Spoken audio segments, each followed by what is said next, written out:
정부는 다주택자에 대한 양도소득세 중과 유예 조치를 오는 5월 9일 종료한다고 밝혔습니다. 정책의 신뢰성과 예측 가능성 확보를 위해 당초 예정된 일몰 기한을 유지하기로 했다고 설명했습니다. 정부는 정책의 예측 가능성과 신뢰성을 회복하고 부동산 시장 정상화를 하기 위하여 다주택자에 대한 양도소득세 중과 유예 조치를 당초 예정된 일몰 기한인 26년 5월 9일자로 종료합니다. 양도소득세 중과 제도는 조정 대상 지역 내 주택을 양도하는 다주택자에게 기본 세율에 더해 2주택자는 20%포인트, 3주택자 이상 보유자는 30%포인트를 추가로 부과하는 제도입니다. 정부는 중과 유예 종료에 따른 시장 혼선을 줄이기 위해 제도 보완 방안도 마련했습니다. 먼저 기존 조정 대상 지역 가운데 강남구, 서초구, 송파구, 용산구, 소재주택의 경우 5월 9일 이전에 매매 계약을 체결하고 계약일로부터 4개월 이내 양도하면 중과를 적용하지 않도록 했습니다. 또 지난해 10월 16일 신규 지정된 조정 대상 지역의 경우 계약일로부터 6개월 이내 양도하면 중과를 배제합니다. 기존 지역보다 2개월의 추가 기한을 부여한 겁니다. 임차인의 거주 중인 주택에 대한 보완 조치도 포함됐습니다. 토지 거래 허가제상 실거주 의무는 개정안 발표일 현재 체결된 임대차 계약의 최초 계약 종료일까지 유예됩니다. 다만 발표일로부터 2년 이내에는 실거주를 해야 합니다. 아울러 주택담보대출 실행 시 적용되는 전입신고 의무도 대출 실행일로부터 6개월 또는 임대차 계약 종료일로부터 1개월 중 더 늦은 시점으로 유예됩니다. 정부는 이번 조치가 제도 간 정합성을 높이고 임차인의 주거 안정을 보호하기 위한 것이라고 설명했습니다. 그러면서 매도 의사가 있는 다주택자의 거래를 지원하기 위한 것이라고 덧붙였습니다. 정부는 관련 내용을 담은 소득세법 시행령과 부동산 거래신고법 시행령 개정안을 13일 입법 예고하고 이달 내 공포 시행을 목표로 추진하기로 했습니다. 청와대 수석 보좌관 회의를 주재한 이재명 대통령이 참모들의 손에 5,200만 국민들의 삶이 달렸다며 책임감을 강조했습니다. 국정 제1원칙은 국민의 삶을 바꾸는 거라며 작더라도 현장이 빠르게 개선되는 게 중요하다고 말했습니다. 국민들의 행복은 일상 속에서 체감돼야 됩니다. 지표나 숫자가 아무리 바뀌어도 삶 속에서 체감되지 않으면 아무것도 아닌 거죠. 작지만 빠르게, 확실하게, 충실하게 해나가면 좋겠습니다. 이 대통령은 그러면서 최근 교복 비용이 60만 원에 달한다며 합리적인 가격인지 살펴보라고 지시했습니다. 일자리 창출과 국내 산업 발전 측면에도 도움이 될 수 있는 교복 생산자 협동조합 구성 방안도 제안했습니다. 부모님들의 등골 브레이커라고 얘기한다고도 하네요.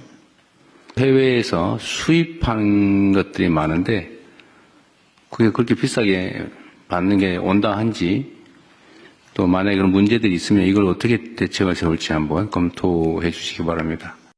명절을 앞둔 만큼 물가는 물론 특정 품목의 담합과 독과점 등 불공정 거래에 대한 철저한 관리도 주문했습니다. 이 대통령은 정책의 틈새를 악용해 부당한 이익을 취하는 경우가 있었다며 실제 그런 일이 발생하면 엄정하게 책임을 물어야 할 거라고 밝혔습니다. 또 안보, 치안, 의료, 방역, 교통, 수송 등 공공서비스 분야가 명절 연휴 기간 원활하게 작동돼야 할 거라고 덧붙였습니다. 아울러 연휴를 반납하고 국민의 일상을 챙기는 공직자 등에 대해 보상과 대우를 확실하게 해줄 것을 당부했습니다. 김민석 국무총리 지시로 지난해 11월 49개 중앙행정기관에 헌법존중 정부혁신 TF가 설치됐습니다. 공직자들의 12.3 불법계엄 관여 여부를 확인하기 위해서입니다. 정부가 헌법존중 정부혁신 TF의 조사 결과를 발표했습니다. 정부는 12.3 불법계엄은 정부 기능 전체를 입체적으로 동원하려는 실행 계획을 갖고 있던 위로부터의 내란이었음을 확인했다고 밝혔습니다. 국회의 계엄 해제 권고 의결 후에도 계엄 유지를 위한 시도가 있었고 해제 후에도 계엄 정당화를 위한 행위가 다수 확인됐다고 설명했습니다. 이 과정에서 행정부는 정상적으로 역할을 하지 못했다고 지적했습니다. 각 중앙행정기관으로 전달된 위헌 위법한 지시를 구조적으로 걸러내지 못했다는 겁니다. 의사결정권을 가진 고위공직자들은 지시를 우선 이행하거나 관망했다는 점도 설명했습니다. 정부는 조사 결과에 따라 110건을 수사 의뢰하고 89건을 징계 요구했으며 82건은 주의 경고 조치했습니다. 정부는 이번 사안을 계기로 헌정 질서가 위협받는 그 어떤 상황이 발생하더라도 위법적 판단과 지시가 국가 운영 과정에서 그대로 이행되거나 방조되지 않도록 제도와 행정 전반을 근본적으로 점검하고 보완해 나가겠습니다. 국방부도 헌법존중 정부혁신 TF 활동 결과와 함께 국방특별수사본부 수사 중간 결과를 발표했습니다. 국방부는 새롭게 설치된 내란 전담 수사본부를 통해 추가 수사를 이어갈 방침입니다. 내란 특검이 후속 과제로 남겨두었던 정보사, 방첩사 등의 경우 박정훈 준장이 이끄는 내란 전담 수사본부를 중심으로 철저한 수사를 진행하고 있습니다. 안규백 장관은 불법 계엄으로 얼룩진 오명을 씻어내고 국민의 군대를 재건하는 계기로 삼겠다고 강조했습니다. 설탕 가격을 둘러싼 대형 담합 정황이 적발됐습니다. 국내 설탕 시장을 사실상 나눠 가진 세계 제당사, CJ제일제당과 삼양사, 대한제당이 지난 2021년 2월부터 지난해 4월까지 4년여 동안 설탕 가격을 담합한 것으로 드러났습니다. 공정거래위원회에 따르면 이들 업체는 총 8차례에 걸쳐 설탕 가격의 인상 인하폭과 시기를 사전에 합의했습니다. 6차례는 가격 인상, 2차례는 가격 인하였습니다. 원당 가격이 오를 때는 인상 시기와 폭을 맞춰 신속히 가격을 올렸고 반대로 원당 가격이 내려갈 때는 인하폭을 줄이거나 시점을 늦추는 방식이었습니다. 특히 가격 인상을 거부하는 음료, 과자 제조사 등 거래처에 대해서는 3사가 함께 압박하며 대응하기도 했습니다. 대표급, 본부장급, 영업임원급, 영업팀장급 등 직급별 모임 또는 연락을 통해 가격 합의를 하였습니다. 대표급, 본부장급 모임에서는 계략적인 가격 인상 방안이나 3사 간 협력 강화 방안 등을 합의하였고 영업임원이나 영업팀장들은 수시로 모임을 갖고 가격 변경 합의가 이루어지면 전체 거래처의 가격 변경 계획을 통지하고 수요처별로 점유율이 높은 회사가 협상을 주도해 진행 상황을 공유한 것으로 확인됐습니다. 결과적으로 이들 제당사는 원가 상승 시에는 한 번도 가격 인상에 실패하지 않았고 원가 하락 시에는 인하폭을 최소화해 이익을 극대화한 겁니다. 공정위는 설탕은 높은 관세와 대규모 설비가 필요한 산업 특성상 신규 진입이 어려운 시장인 만큼 이런 구조를 악용한 중대한 경제법 위반이라고 판단했습니다. 더욱이 이들은 2007년 같은 혐의로 한 차례 제재를 받고도 다시 담합을 감행하였고 2024년 3월 공정위가 담합조사를 개시한 이후에도 1년 이상 담합을 유지하는 한편 공정위 조사 정보를 공유하고 공동 대응하는 공정위는 법 위반 행위 금지 명령과 함께 가격 변경 현황 보고 명령을 내리고 총 4,083억 원의 과징금을 부과하기로 결정했습니다. 업체당 평균 1,361억 원으로 업체별 평균 부과 금액 기준으로는 역대 최대 수준입니다. 이와 함께 현재 진행 중인 밀가루와 전분당, 계란 등 담합 사건도 신속히 처리해 엄정 조치할 것이라고 밝혔습니다. 아울러 담합 과징금의 법정 상한을 높이는 등 민생을 침해하는 불공정 행위에 강력히 대응할 것이라고 강조했습니다. 올해부터 수도권에서 생활 폐기물 직매립이 금지됐습니다. 1월 한 달 동안 발생한 종량제 봉투 생활 폐기물 발생량은 24만 7천 톤. 이 가운데 85%는 공공시설에서 15%는 민간 위탁으로 처리됐습니다. 수거 지연이나 규정 위반 직매립 사례는 없었지만 공공소각시설 부족으로 일부 물량이 충청권 소재 민간업체로 이동하면서 지역 갈등이 발생했습니다. 현재 수도권에서는 27개 공공소각시설 확충 사업이 추진 중이지만 지금의 속도라면 민간 의존 구조가 장기간 이어질 우려가 있습니다. 이에 정부는 입지 선정부터 준공까지 통상 12년 걸리던 사업 기간을 최대 3년 6개월 단축하겠다고 밝혔습니다. 입지 선정 절차를 간소화하고 소각시설 용량 산정 기준을 표준화해 행정 지연을 줄이겠다는 겁니다. 입지 선정 단계에서는 현행 방식으로는 동일 부진의 증설 사업의 경우에도 입지 선정위원회를 다시 구성해야 합니다만 주민협의체 의결로도 입지 결정이 가능하도록 해서 위원회 재구성에 소요되는 기간을 단축하겠습니다. 또 환경영향평가와 통합 인허가 절차를 병행 추진해 사업 속도를 높일 계획입니다. 소각 물량 자체를 원칙적으로 줄이기 위한 대책도 병행됩니다. 종량제 봉투 전처리 시설을 통해 재활용 가능 자원을 35% 이상 회수할 수 있는 만큼 전처리 시설 보급을 확대하고 민간 설치 운영 방식도 도입합니다. 앞으로 소각 시설을 신증설할 경우 전처리 시설 설치 의무화도 추진됩니다. 아울러 정부와 수도권 3개 시도는 2030년까지 생활 폐기물 발생량을 8% 이상 줄이겠다는 목표도 제시했습니다. 수도권 3개 시도는 다음 달까지 구체적 이행 계획을 수립하고 정부는 이행 상황을 파악해 감량 우수 지방정부를 대상으로 인센티브를 부여할 예정입니다. 취임 200일을 앞둔 최휘영 문화체육관광부 장관이 K컬처가 더 도약할 수 있는 희망과 가능성에 방점을 찍었습니다. 최 장관은 K컬처가 경제의 새로운 성장 엔진이 될 수 있도록 정책 추진에 속도를 내겠다고 말했습니다. 좌고우면하지 않고 더 빠르게 현장에서 체감할 수 있도록 구체성을 가지고 움직이겠습니다. 먼저 위기 국면의 영화 산업을 살리기 위해 영화관 구독형 패스를 본격화하겠다고 밝혔습니다. 관람료가 계속 올랐잖아요.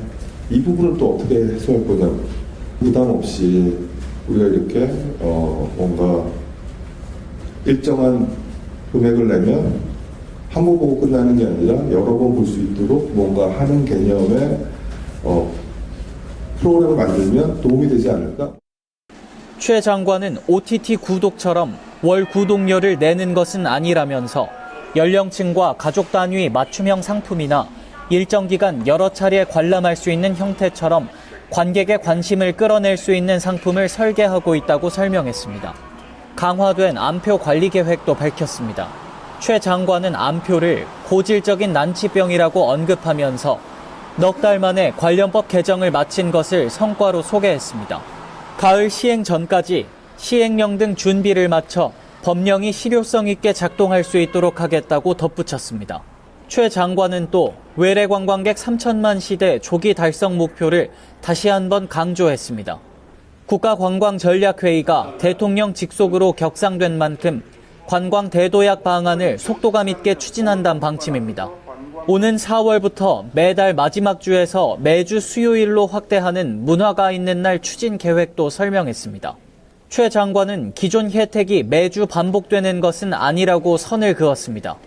문체부는 이용자가 문화 혜택을 더 풍요롭게 누릴 수 있도록 운영 방식을 업계와 함께 다듬을 계획입니다.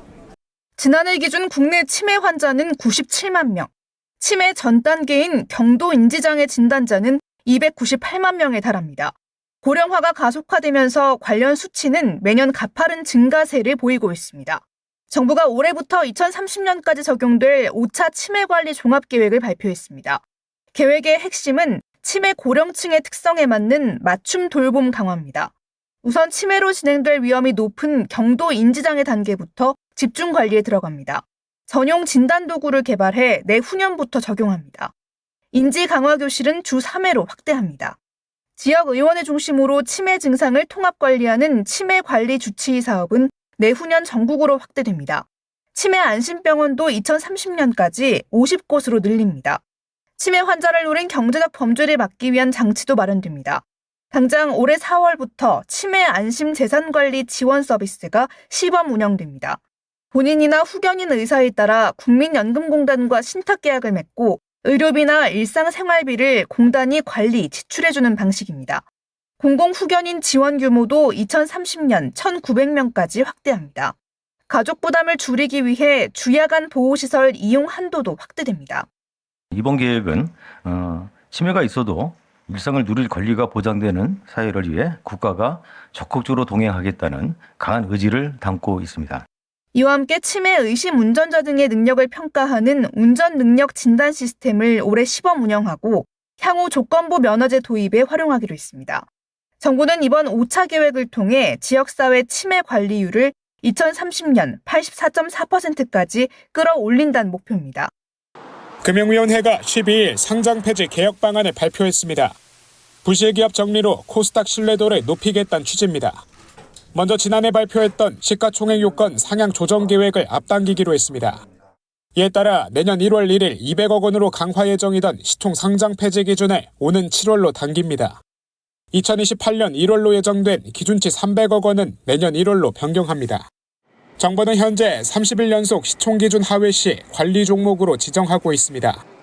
다만 90일 내에 연속 10일, 누적 30일 시총 기준을 상회하면 상장 폐지를 피할 수 있었습니다. 하지만 앞으로는 관리 종목 지정 후 90일 내 연속 45일 시총 기준을 넘지 못하면 즉시 상장 폐지됩니다. 오는 7월부터는 주가 1,000원 미만 동전주에 대한 상장 폐지 요건을 신설합니다.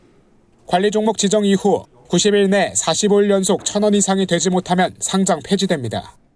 동전주는 높은 주가 변동성 및 낮은 시가총액 등의 특성이 있는 데다가 주가 조작의 대상이 되기 쉽습니다.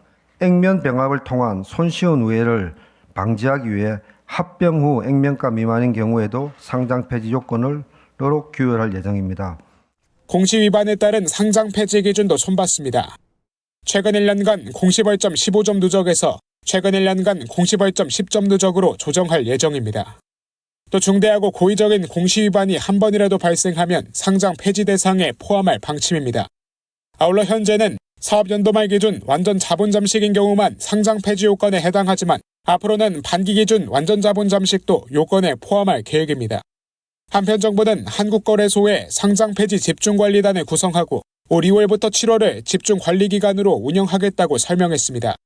관리단은 총 4개 팀 20명으로 구성되며 상장 폐지 진행 상황을 관리할 예정입니다. A씨는 자녀 돌잔치 수개월 전 장소 대여업체와 계약을 했습니다. 추가금을 내고 한복 대여 서비스도 이용하기로 했습니다. 돌잔치 한 달 전 의상을 다시 볼 수 있냐며 문의하자 업체 측은 계약서에 없던 피팅비 지불을 안내했습니다. 거의 10분만에 그냥 막 대충 모르고 갔었거든요. 고지가 있었으면 더 신중하게 갔겠지. 다른 색깔을 볼까 해서 다시 전화했더니 그제서야 피팅비 얘기를 하는 거예요. A씨는 미리 고지가 안 됐다며 계약을 해지하고 환급을 요구했지만 오히려 위약금을 물처지가 됐습니다. 피팅비였으면 다 적어야 되지. 그게 안 되니 이거 취소해달라. 그러면 위약금까지 해서 금해달라 이런 얘기를 하는 거예요. 고객의 단순 변심이라는 얘기를 계속 쓰면서. 이처럼 돌잔치 서비스와 관련한 소비자 분쟁이 최근 늘고 있습니다. 소비자원에 지난해까지 3년간 접수된 관련 피해 구제 신청은 모두 146건으로 매년 증가세입니다. 피해 사례 대다수는 소비자의 불가피한 사정으로 계약을 해지해 환불이 제한되는 경우였습니다. 소비자 분쟁 해결 기준에 따르면 소비자 사정으로 행사일 1개월 이상을 남겨두고 계약을 해지하는 경우 환급이 가능합니다. 다만 소비자원은 부당한 약관으로 환급을 거부당하는 사례가 많다며 계약 전 거래 내용을 꼼꼼히 확인할 것을 당부했습니다. 또 사업자는 서비스 제공 내역 등을 계약 전 소비자에게 구체적으로 제공할 필요가 있다고 말했습니다. 돌잔치 행사 계약을 할 경우에 계약서에 명시된 계약금 환급 조건을 반드시 확인하고 음식의 종류나 이벤트 내용, 식대 계산 방법 등 자세한 내용을 계약서에 명확하게 기재해야 피해를 예방할 수 있을 것 같습니다. 돌잔치 계약 중 피해가 발생한 경우 1372번 또는 소비자24 누리집을 통해 구제 신청할 수 있습니다. 가상자산 거래소 빗썸의 보상금 지급 대상자로 선정됐다는 문자입니다. 관련 절차 안내를 위한 전화 연결을 유도합니다. 전산 오류로 코인이 잘못 지급됐을 가능성이 있다며 확인을 위해 인터넷 주소, 즉 URL 클릭을 요구합니다. 모두 빗썸의 비트코인 오지급 사고를 악용한 스미싱 문자입니다. 지난 6일 발생한 62조 원 규모의 비트코인 오지급 사태. 빗썸이 일부 고객에게 보상금을 지급하겠다고 밝히면서 이를 노린 스미싱 피해 우려가 커지고 있습니다. 이에 금융당국은 소비자 경보 주의를 발령하고 유의사항을 안내했습니다. 빗썸 오지급 보상 안내 메시지에 만일 URL 링크가 포함되어 있다면 100% 사기이므로 절대 클릭하시면 안 됩니다. 또한 빗썸에 따르면 현재까지 보상금 지급 절차 등이 확정된 바가 없으므로 보상금 지급에 대한 안내가 있었다면 사기일 가능성이 매우 높습니다. 금감원은 악성 앱이 설치된 경우 비행기 모드를 실행하거나 휴대폰 초기화를 진행하고 경찰서에 신고할 것을 당부했습니다. 사기범이 휴대폰에 저장된 정보를 볼 수 있을 뿐 아니라 발신 번호를 빗썸 고객센터 번호 등으로 바꿔 표시해 전화를 걸 수도 있기 때문입니다. 특히 메시지에 보상이나 피해 사실 조회 등의 문구가 있다면 스미싱을 의심해야 합니다. 스미싱이 의심되는 메시지를 받았다면 한국인터넷진흥원의 보호나라 서비스를 통해 스미싱 여부를 확인할 수 있습니다. 만약 금융피해가 발생했다면 본인 또는 사기범 계좌의 금융회사나 112에 신고해 지급정지를 요청해야 합니다. 금융당국은 보상금 관련 사기 피해를 면밀히 모니터링하고 피해 사례 발생 시 소비자 경보 상향 등을 검토할 예정이라고 밝혔습니다. 기후변화로 강설량은 줄었지만 기온 급강하에 따른 도로 결빙 위험이 반복적으로 발생하고 있습니다. 이에 정부는 사고 이후 대응이 아닌 사전 예방 중심의 체계적인 도로 안전 대책을 마련해 추진합니다. 먼저 최근 5년간 발생한 도로 결빙 사고 지점 329곳을 전수조사했습니다. 국토교통부는 사고 재발 우려가 큰 121개 지점을 결빙 취약 지점으로 선정했습니다. 위험 수준에 따라 결빙 위험 지점과 결빙 관심 지점으로 나눴습니다. 전수조사 결과를 바탕으로 기본 안전관리 체계를 강화합니다. 모든 사고 지점에는 결빙 발생 시 신속한 대응이 가능하도록 결빙주의 표지와 제설함 등을 설치합니다. 결빙 위험 지점에는 사고 예방 효과가 높은 열선 설치를 원칙으로 합니다. 다만 교량 등 구조적 제약이 있는 지점에는 염수 분사 시설을 마련합니다. 결빙 관심 지점에는 염수 분사 시설을 설치합니다. 필요시에는 열선으로 대체합니다. 미끄러운 노면에서 과속할 경우 더 큰 피해가 발생하는 결빙 사고 특성에 맞춰 속도 관리 대책도 마련했습니다. 경찰과 함께 결빙 취약 지점을 대상으로 기상과 노면 상태에 따라 제한 속도를 탄력적으로 안내하는 가변형 속도 제한 표지를 설치합니다. 가변형 과속 단속은 결빙 취약 지점의 특성에 따라 다르게 진행합니다. 지점 특성을 종합적으로 고려해 구간 단속과 지점 단속, 가변형 속도 제한 표지 단독 설치 등 3가지 방법으로 나눕니다. 이 밖에도 운전자가 위험을 사전 인지하도록 취약 시간대 결빙 우려 구간을 도로 전광 표지와 내비게이션으로 안내하고 현재 6시간 단기 분석 중심의 안내 체계를 선제적 예측 중심으로 고도화해 최대 12시간 전까지 결빙 위험 정보를 제공하는 방안을 단계적으로 추진합니다. 한편 정부는 결빙 사고 예방을 위해 얼어있는 노면에서 반드시 서행하는 운전 습관이 중요하다고 말했습니다. 살얼음 구간에서는 속도부터 줄이고 앞차와의 거리는 평소보다 2배 이상 넉넉히 잡는 것이 필요합니다. 또 브레이크를 급하게 잡거나 핸들을 과도하게 트는 행위도 피해야 합니다.